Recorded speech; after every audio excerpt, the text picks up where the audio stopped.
Hey everybody, welcome back to Mutant Year Zero. We left off right before entering the next zone, so I'm excited to see what that's going to offer us.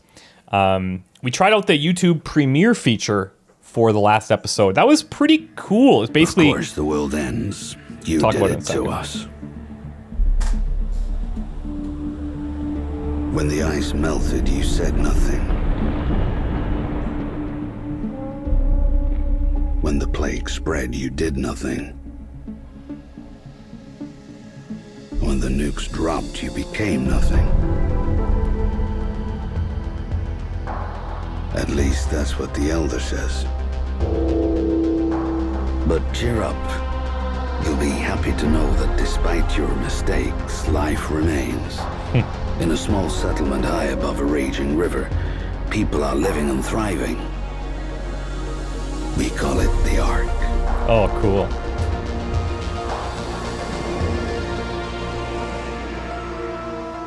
The Ark is humanity's last outpost, a lonely island in an ocean of chaos.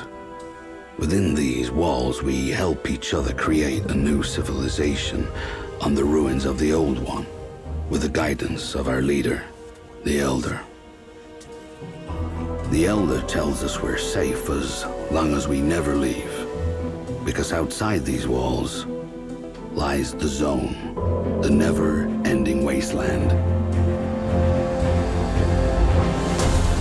A mass grave spanning the planet, littered with your crumbling monuments to your hubris and arrogance. What the Elder chooses not to tell us is our food and water supplies are running dangerously low. That's why he relies on stalkers, adventurers who leave the Ark, explore the Zone, and scavenge for precious resources. Stalkers are tough enough to resist the rot, and they got the smarts and the firepower to keep the Zone ghouls at bay. Stalkers have to be more than human. That's me, Mr. More Than Human, aka a mutant. I look weird to you, but hey, you look weird to me. So let's leave it at that. If the Stalkers come back from the Zone alive, the Ark survives another day. If the Stalkers don't come back, the legacy of mankind will be lost forever. At least, that's what the Elder says. This is perfect timing. This is basically, okay, maybe that's like tutorial section done. Let's go. Oh, that's awesome. Okay. Okay, so we're not quite at the Ark then. Scavenge outfits not only make you look cool, they also give you a tactical edge in combat. So what I was saying was we used the YouTube Premiere where we all watch it live together and I would like chat with you guys as we're watching it. That was actually kind of fun. Neat way of doing things. And people seem to really enjoy the game, so... Home sweet home. The elevator's up ahead. Gotcha, okay, so we're getting there. Ark Outskirts. Okay.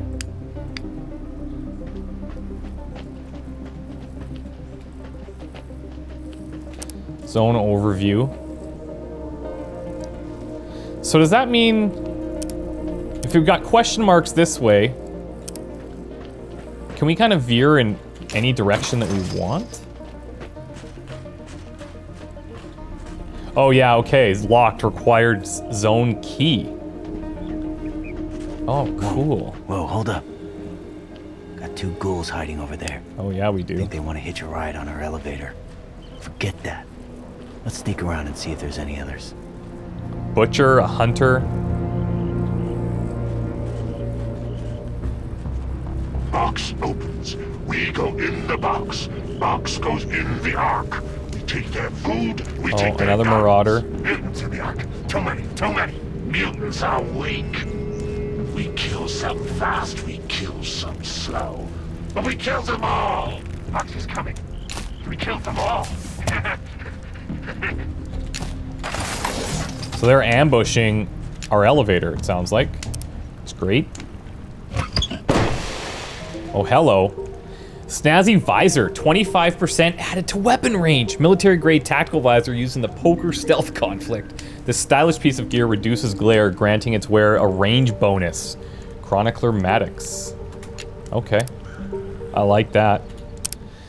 So, I guess that's a helmet. This is awesome. I love this. This is so cool. Okay. Okay. What's this thing? Stalker Clara note. It's a crying shame. With this to barter, Delta would have surely given us the discount she mentioned. So here's the deal. A working spark machine lies to the east of the Iron Serpent within the scrap ruins. This was one of those devices for burning things together or whatnot. But of course, there's no silver lining without a fucking cloud above it. Them damn ghoul bastards who lurk in the ruins came out and chased us away before we could recover it. Next time, ghouls, we will get you good. Stalker Clara. Is that like, I guess, a hint of some potential stuff that we can find?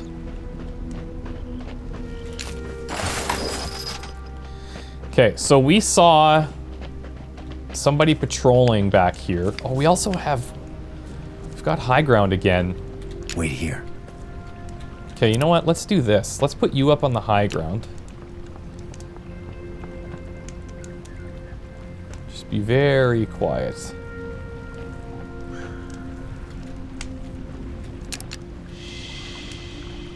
I'm gonna look for that guy who's patrolling. Yeah, this guy here. Can I ambush this? Player okay, good. We have 100... Oh, no, wait. We'd have 100% shot from here. Do we have it from here, though? Yes. Okay, beautiful. With that weapon range, that's gonna make that a lot easier to engage on these guys. What is this? Oh, the Skull Splitter. That's the skill that we picked up. Guarantees the shooting unit to do a critical damage, but lowers the chance to hit. So it does take us from 100... Oh, cool. Takes us from 100 to 75, but we're guaranteed to crit, and the crit would do 5 damage. Nice. Okay, okay. We just need the 4, so hopefully this is far enough away. Looks like it is.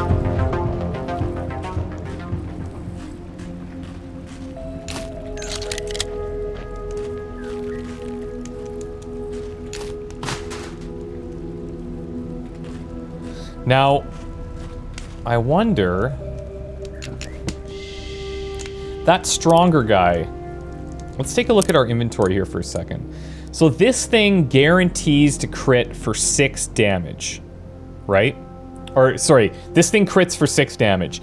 That other talent that we had on the other guy would guarantee a crit, albeit for a lesser amount. So I'm thinking we should switch this, give it to him. We could also maybe switch this up. And he can have the crossbow for now. These guys are pretty far, so...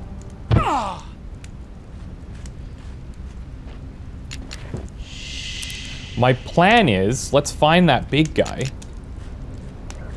And let's see if we can't use that other gun on our ambush. Yeah, on this hunter.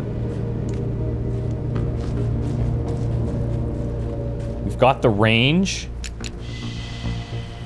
We could try and guarantee the crit. So switch to this thing. I guess, you know what? I didn't notice it, but the Stinger crits for 6 as well. Aha. Interesting. So we're getting a serious range penalty here.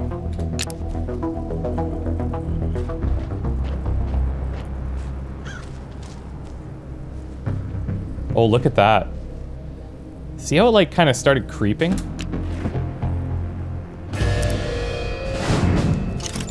See, now it's 100, because we're just that little bit closer. That makes such a big difference. I think we'll take the 75% chance here. Still really good, and if we crit, he dies. I'm gonna use the Gaper because it's way more awesome sounding. And even if, well, yeah, it doesn't matter because we're guaranteed to crit if we hit, so. Some mutations lock once used and require a set number of enemy kills to unlock. Oh!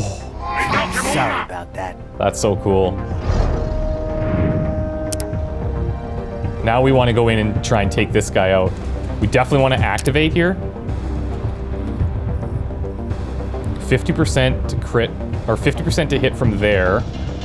Same deal. No range from this section. Maybe we run and gun this. Because if I can get in, say, here, then it's 100%.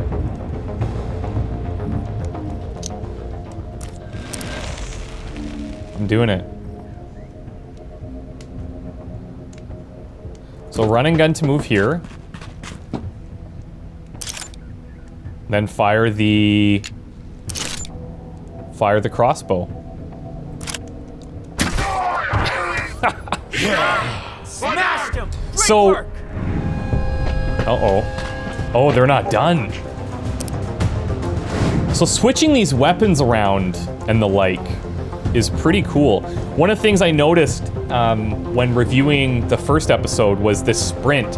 So you can move at a longer distance at high speed. This grants you a 25% defense bonus from enemy shots. Now, I don't know if that's 25% harder to hit or 25% less damage received on a dash.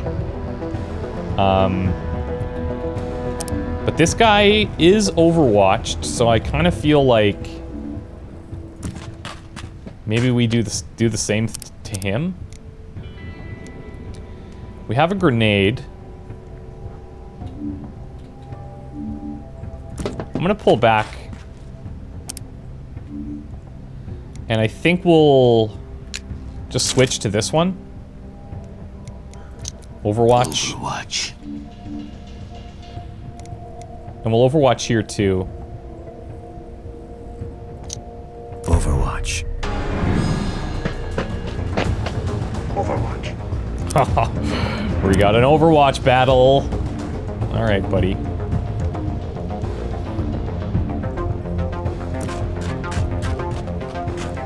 You want to do it this way? This is how we'll do it. Now, this cooldown idea, this is really cool. So basically, it's not turn-based, it's you got to get a certain number of kills to get that off of cooldown. I really like that, because it means that you can't just sit around and wait.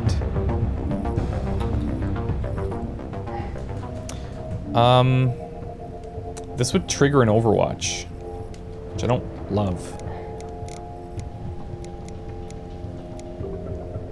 What does hiding do? Dig down, being 25% harder to hit, you skip your turn.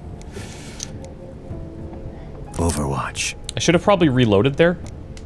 I should have absolutely reloaded there. Overwatch. All right, here we go. Nice hit. Okay, now we go in for the kill. Go, Borman, go.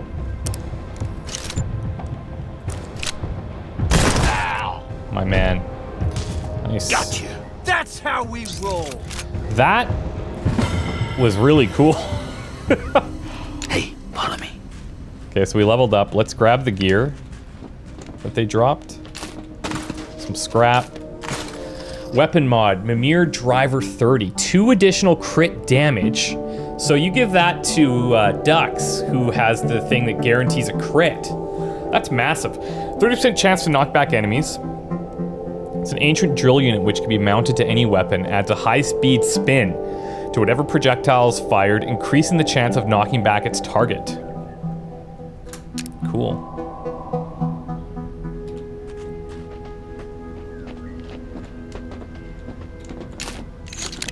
I gotta say, like, I'm really liking some of these ideas they've come up with here. Got something glowing over here. Maybe before we get too far, let's take a look at what we have for points. So we have 2 points available. We can save them, but like, incremental increases are pretty nice early on. Like if we're moving an extra 2 tiles with Dux, that's nothing to scoff at. The next thing would be this knee shot, It's a minor amputation, which means it's kind of either or anyways. So we either take this passive upgrade or save for 7. Allows you to fly. Grow wings on your back. It enables you to move vertically and hover in position. Also enables you to get to high places that normally would be out of reach. What? That's so cool. And then here you can destroy cover, knock out an enemy for 1 turn, which I really like.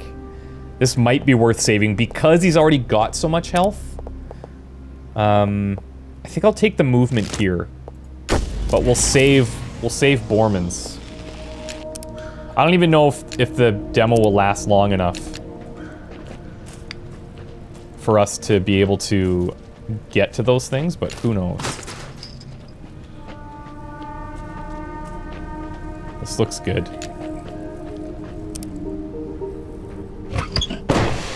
Oh, hello. A stalker vest. 2 HP and an armor, found often across the zone, mainly upon the corpses of stalkers, hence its name. This light, flexible armor is easy to move around in, although it doesn't offer the wearer a great deal of protection. I mean, it's certainly better than what we have, so let's rock it. Now, the way that we're playing this, if we can have this skull splitter go off, then him having this gaper and getting in the way that we handle it is pretty good. But I think we should probably be upfront with him. I'm gonna switch up these weapons a bit. Give him the armor. Oh, I love how it looks too.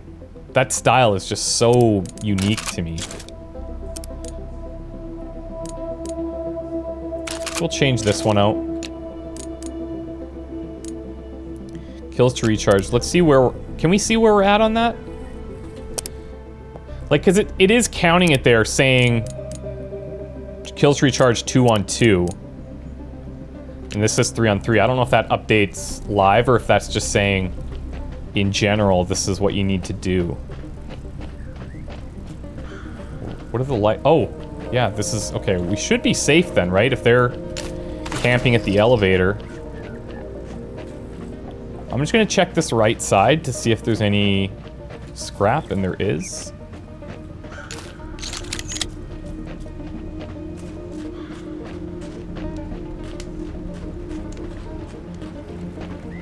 Man, there's just stuff everywhere. It's awesome.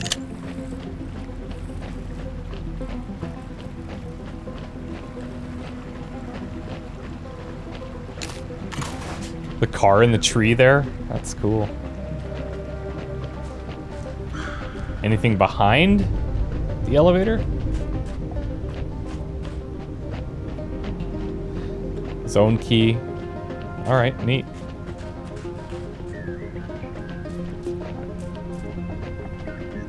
To the Ark.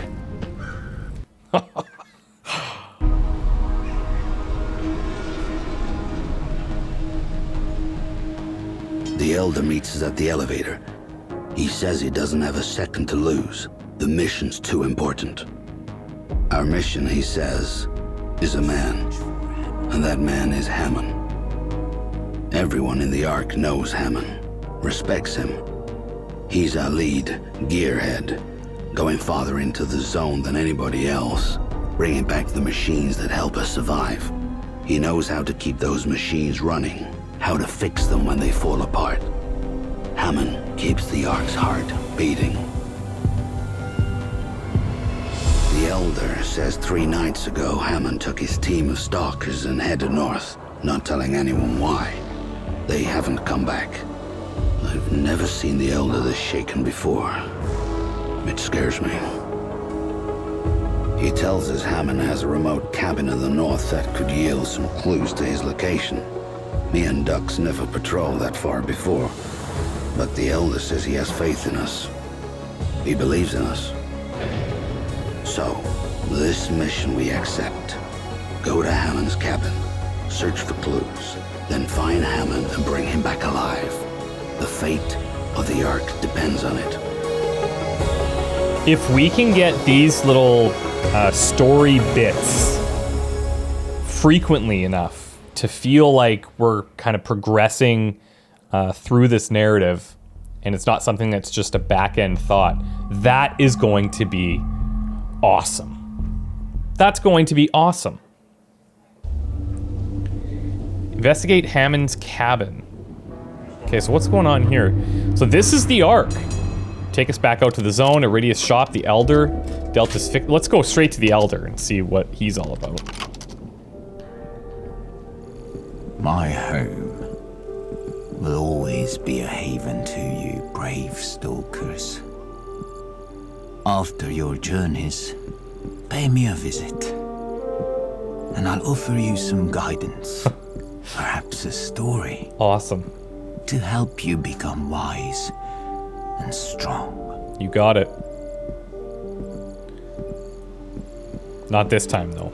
Farewell. Remember your elder's guidance.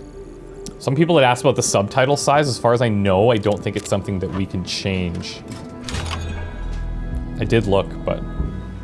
Want to know how this goes down? For the right price, I fix and upgrade your shitty gear. Any questions? Kinda. Okay, so 23 weapon parts available. That's this one here. These are our existing weapons. Let's say the crossbow, if I wanted to upgrade this.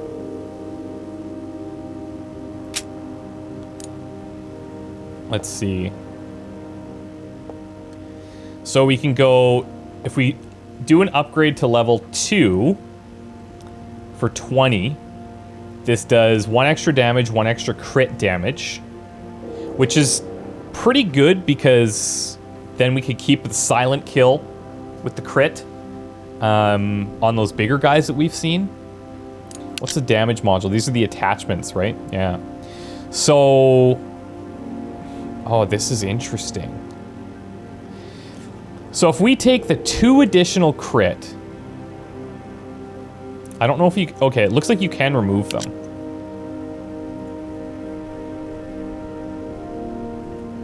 Wait, maybe not. We've attached it now. We're learning. Oh yeah, remove attachment. Okay. So you can just swap these around however you want. So the way I look at this is we can do this upgrade here, which gives us 7 crit damage. We combine that with his skill that guarantees a crit if we hit. So he's dealing 7 crit on this. That feels pretty good. Feels pretty good. Then we don't even need to do this upgrade just yet. Because his basic shot can kill normal guys. The crit shot can kill the bigger ones. I think that's okay so far. If we look at the Gaper, level 2, extra damage and extra crit, that's cool. We could even give him the additional crit here, 50% chance to burn. That kind of fits the Gaper, doesn't it? I think so, compared to things like these Stingers. Scattergun. See, that's a lot of crit there, too.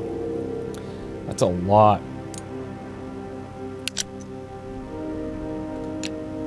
That's a lot. My thing is, we want to use these on people where you can guarantee the crit. The crossbow, 5% chance to crit, that's just never going to happen, right? So you have to use it with the skill. And even here, this thing, 5%. The highest we have is a Stinger 2, 15% to crit, which is still, it's not terrible, but it's certainly not going to be often. So you can't really rely on it, is what I'm saying. But by the same token, if we're only going to use the crits on ducks, then we're kind of taking possible strengths away from Borman, right? The fact that this can destroy cover and knock back enemies, I think that's huge. It's got less ammo, but I also like that these aren't fully committed, so we can remove these if this doesn't work out the way that we feel it should. The bigger thing here is not necessarily the crit, it's the 50% chance to burn. We saw the impact of burning people in the first episode. So I think we do something like that. And if we want, we could level this up to 4 damage. If this is the main gun we're going to use for him, we should just upgrade it. I'm just seeing if there's any other benefits. It's just damage and crit. Takes us up to 5. Let's do it. Oh, cool, man. Yes. Take it easy. All right. What's at Prip's place? The bar. After a killer day in the zone, you know you can always come to Prip's for some high-quality grog. That's what I want. Want to get loaded? Order a shot. No butane, no bleach, only natural ingredients. I also dabble in a little, antiquity trading. So if you find any cool artifacts out in the wasteland, bring them to me and I'll give you something in return. Comprende? I can do that. So these are the artifacts. Extend crew bleed out time. We haven't run into that, but that seems pretty good. Unlocks an extra grenade slot per crew member. I don't think we have enough grenades to actually use this. Grants a 20% discount in Iridia's shop. Would have been nice, yeah. Adds +1 fire damage to Molotovs per turn. Like, that seems so strong. Seems so strong. But these are rare, right? We only found one of these. I think we do the bleed out time or maybe the discount. I feel like it would be nice if we would have known this before, but... let's just see something. Okay, this is Iridia's shop. Nice. Okay, so Delta's fixed bit. Fine. Prip's place. I thought that was Iridia. That's my bad. Stalkers. We're gonna take this for sure then. And then Iridia's shop. Let's go. You know the drill. Stalkers want gear that keeps them alive. She is provide awesome. the gear. See anything you like, just let me know. There is one rule. Don't ever pull my chain. If you pull my chain, I'll feed your ding-dongs to a zone wolf. Oh, my ding-dongs. Beautiful. Happy shopping. I don't want my ding-dong fed to anything. Okay. Burns target for 2 turns. I mean, yeah, it's pretty good. Destroys cover, also pretty good. Blocks line of sight with smoke grenade. Medkits, we have 3 already. A pipe gun. So this is a longer range. This is like a sniper rifle, basically. And then an ancient sight where we can add weapon range to anything we want. Huh. Well, I think we're gonna take some Molotovs. I think we have 1 hand grenade, if I'm not mistaken. 4 medkits we get? Oh, no. This is the number that she has. I understand. Okay, so we bought 1 of these. I think the next thing we would buy could be this. Just snipe people from a distance, but I don't think it's silent. So... Let's do another Molotov. And we'll save the rest, because we don't know what we're going to run into. We don't know what it's like out there yet. So yeah, okay. I think what we'll do is we'll wrap it up here. It's a good overview of what's going on in the arc. You know what I like is that it's not super confusing, and there's a lot of flexibility, and we don't seem like we're committed to a certain path, which is really cool. And once we start adding more squad members, it'll get even more flexible, which will be fun. But yeah, we'll take a break here, and we'll come back in the next one. We'll head out into the zone. So wish me luck. We'll see you guys then. Hope you're enjoying. Bye for now.